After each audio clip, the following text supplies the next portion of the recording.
une intervention qui a eu lieu hier en hémicycle et qui a donné lieu à une suspension de séance demandée par le groupe GDR et des Ultramarins, puisque en fait, des membres de notre groupe et des Ultramarins avaient demandé à ce que justement, puisqu'on parlait d'une loi pouvoir d'achat, on prenne en compte le fait que la vie est extrêmement plus chère dans un grand nombre de nos territoires d'outre-mer, notamment les territoires insulaires, et que c'est des territoires aussi où la pauvreté a absolument explosé, où les taux de chômage ne sont pas les mêmes. Et ils ont demandé à ce qu'il puisse y avoir une prise en compte de cela. Et on leur a répondu, mais avec le plus grand mépris, que cela ferait une rupture d'égalité avec l'Hexagone.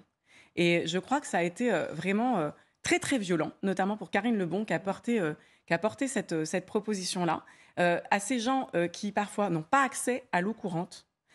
qui se sont retrouvés dans des situations sanitaires terribles, à qui parfois on a même envoyé l'armée au lieu de leur envoyer l'eau dont ils avaient besoin, qui eux vivent dans un état de rupture d'égalité permanent